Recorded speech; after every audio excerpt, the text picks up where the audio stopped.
Welcome to the Angus Report, a news program for cattle producers. The week's top headlines from American Angus Association headquarters include talk of sustainability in the beef business and what it means to food chains like McDonald's. Quality is driving beef demand. CattleFax's Kevin Good explains.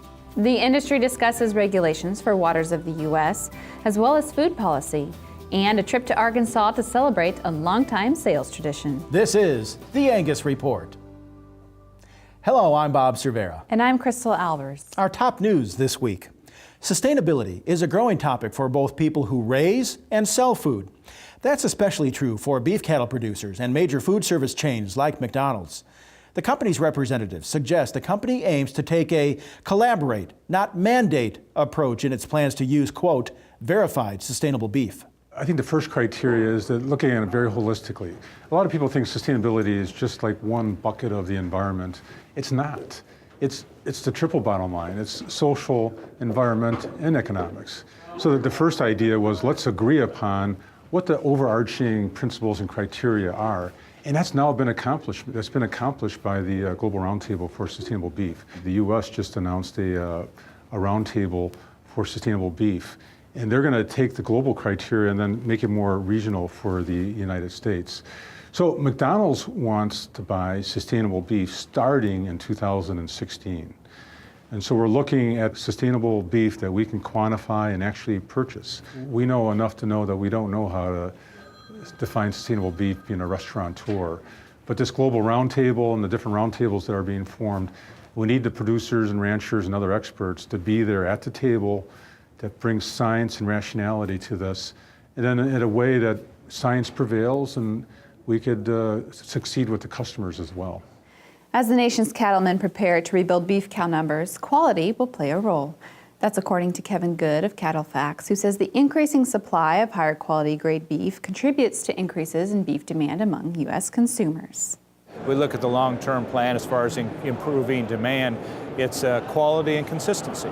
And as you think about it, from a quality standpoint, cattle today, the year-over-year increase in grade between 2014 and 2013 is about 2.5% more cattle grading choice. The prime grade up was higher as well. So the quality component is becoming more and more evident. We've got a more consistent product as we take that to both retail and food service. And demand was strong last year. We are concerned about the price point between beef and pork and poultry as we move forward, but the bottom line is demand has been very good. It does look finally that with the global beef market, which is very robust, is starting to give a bigger premium for grain-fed product. All product is moving higher, but grain-fed product, our product in particular, has moved higher quicker than, let's say, a product from either Australia or Brazil. More from Kevin and the CattleFax Outlook seminar is available at the Angus Journal's forcattlemen.com. The North Dakota legislature has doubled the $1 per head checkoff that ranchers pay when they sell cattle. North Dakota Senate voted 45-2 to approve the bill. The measure was pushed by the Stockmen's Association. The legislation would send half of the $2 checkoff to a national board, and the other half would stay with the State Beef Commission for beef research, education, and promotion. That's according to the Associated Press. Ranchers would have the option of asking for the refund of the additional dollar.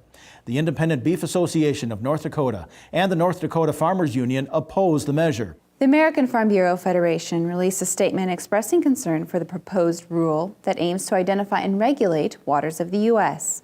The EPA's proposed changes to the Clean Water Act have been debated for some time now among the nation's agricultural producers, and American Farm Bureau Federation General Counsel Ellen Steen told the House Ag Subcommittee that the rule will create enormous uncertainty and vulnerability for farmers and ranchers if adopted. While statutory exemptions demonstrate congressional intent to avoid overregulation of ordinary farming and ranching practices, the organization notes agency interpretations could yet mean more increased permit requirements and widespread litigation risk. Read more at fb.org. We go now to Jenna McCrell with a look at news you need to know this week in the Angus business. Thanks, Crystal. The National Junior Angus Association is now accepting applications for the 2015 Angus Ambassador Competition. The ambassador is an elite representative for the Angus breed and serves a one-year term as a spokesperson for the organization's nearly 6,000 junior members. Eligible candidates must be association members of good standing, between 17 and 20 years old, and own purebred cattle. Applications are now available online and are due back June 1st. For more information, visit angus.org. And May 1st is also an important deadline for Junior Angus members. That's when scholarship applications should be submitted for awards from the Angus Foundation and the American Angus Auxiliary. Both organizations have a strong commitment to the future of Angus youth and provide thousands of dollars in scholarships each year. To download an application, visit angusfoundation.org or angusauxiliary.com. And the Angus Foundation invites you to hit the greens during this year's National Junior Angus Show in Tulsa, Oklahoma. The organization will host its 15th annual golf tournament on Tuesday, July 14th at the Forest Ridge Golf Club in Broken Arrow, Oklahoma. The Angus Foundation is currently seeking players and sponsors for the tournament, which includes an awards luncheon featuring the certified Angus beef brand. Adult registration is $100 per player, and junior members can play for $75. The deadline to sign up is June 22nd. To learn more, visit the Angus Foundation online. And that's what you need to know this week in the Angus business. Thanks, Jenna. When the Angus Report returns, how the certified Angus beef brand is turning meetings into meat labs. And we go to Arkansas to celebrate a longtime sales tradition. Visit angus.org to continue watching this episode of the Angus Report. The Angus Report is brought to you by Merck Animal Health. Why not prevent respiratory disease before it steals from your bottom line? Vista Once protects your calves with the most complete respiratory disease coverage available. And Vision Blackleg vaccines can add 14 pounds per calf at weaning. Contact your veterinarian or animal health supplier today. Some call it a come-from-behind victory, an unlikely win, a reversal of fortune. The feeling of snatching victory from the jaws of defeat. This is our moment, our victory dance, because we choose confidence.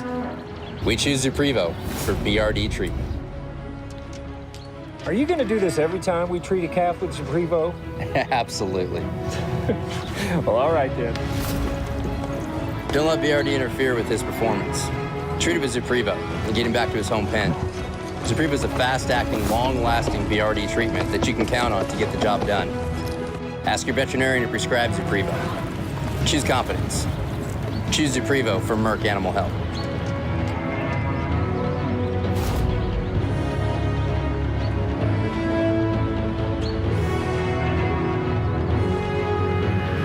Are your big cows eating up your profits? Then it's time for a change. Attend the Oldie Cattle Company Bull Sale, April 20th in Marysville, Kansas. Selling 125 bulls and 100 females, sired by industry standards for performance, predictability, and uniformity.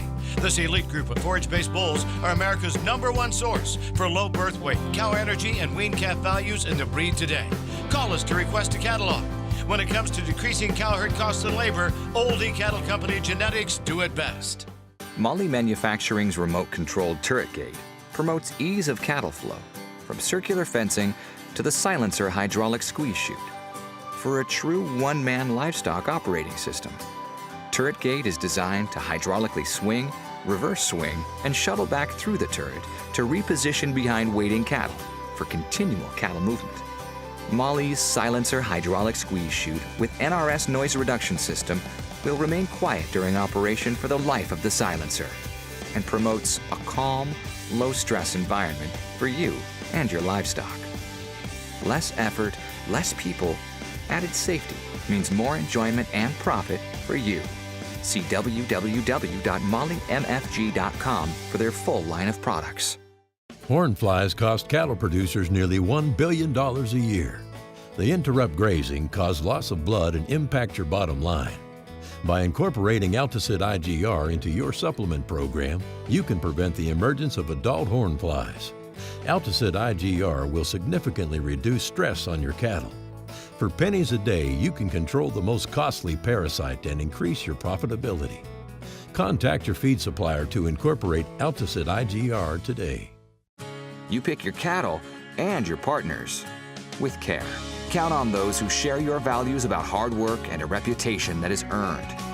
Choose the optimists, the exciting ideas, like GeneSeek genomic profiling, When you go with the GeneSeek GGP HD80K, you can invest time, money, and reputation in superior seed stock. You know their merit earlier in life, so you can raise and market calving ease, growth, and carcass bulls with greater confidence. And when your bulls perform as advertised, your customers can take your word to the bank. We know you are good at what you do. We help you stand out from the crowd. GeneSeek, a new brand of partner.